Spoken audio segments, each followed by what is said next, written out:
নমস্কার বন্ধুরা, চিরসখার আজকের এপিসোডে কী হলো আসো দেখে নিই।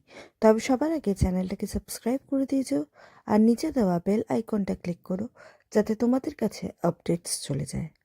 কমলিনী নতুনকে জিজ্ঞেস করে, আচ্ছা মিঠিরা এখন অবধি ফিরছে না, কৃষাণুকে একটা ফোন করলে হতো না? নতুন বলে, আমি ইচ্ছে করেই ফোন করিনি। যদি বলার থাকতো ওরা নিজেরাই ফোন করতো।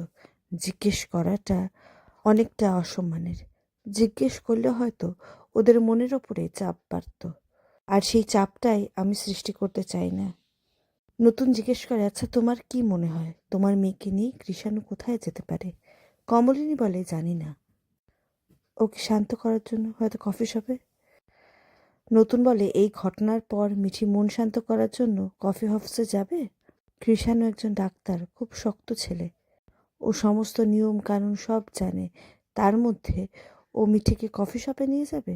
ওর মনের মধ্যে মিঠিকে সাহায্য না করতে পারার যে অসহায়তা, সেটা এখন রাগের রূপ নিয়েছে।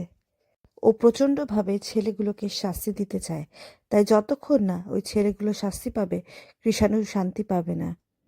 তাই যতটা আমি আন্দাজ করতে পেরেছি, কৃষাণু মেডিকেল টেস্ট করতে গেছে। কমলিনী বলে, মেডিকেল টেস্ট? লোকে জেনে যাবে তো। নতুন বলে, যাদের জানার তারা জানুক, ডাক্তাররা জানলে তো ক্ষতি নেই। এভাবেই তো সত্যিটা প্রকাশ পাবে, ছেলেগুলোর এগেনস্টে কমপ্লেন ফাইল করতে পারবে। কমলিনী বলে, তাহলে তো পুলিশও জানবে। নতুন বলে, হ্যাঁ জানবে।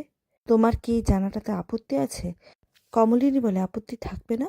ও তো এই সমাজের একটা মেয়ে, সবাই ওকে দেখিয়ে বলবে। নতুন বলে যে না, আপত্তি থাকার তো কিছু নেই, ছেলেগুলোকে তো শাস্তি দিতে হবে, অপরাধীদের শাস্তি পাওয়া উচিত। কমলিনী বলে, আমার মেয়ের জীবন দিয়ে এটা না হলেই কি ভালো হতো না? যা গেছে সেটা তো আর ফিরে আসবে না। নতুন বলে, কি আশ্চর্য, যা ঘটে গেছে সেটা ফিরে আসবে না বলে কি সব কিছু ভুলে যেতে হবে? মিঠির ওপর দিয়ে যা ঘটে গেছে সেগুলো আমরা সব ভুলে যাব? অপরাধীরা ছাড়া পেয়ে যাবে, তারা নিজেদের মতো ঘুরে বেড়াবে, আরও একটা মেয়ের ক্ষতি করবে, সেটা তো সব থেকে বড় অন্যায়। কমলিনী বলে, সেটা করতে গিয়ে আমার মেয়ের যে ক্ষতি হবে সেটা তো ভাবতে হবে। নতুন বলে, খুব বেশি কথা হবে না, কৃষাণু যথেষ্ট বুদ্ধিমান ছেলে, ও দেখবে যতটা মিঠির ক্ষতি না করে এগোনো যায়।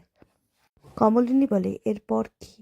এরপর তার মানে কোর্টে গিয়ে ওই লোকগুলোকে আইডেন্টিফাই করতে হবে, সমস্ত কিছুর মধ্যে দিয়ে আবার ওই মেয়েটাকে যেতে হবে।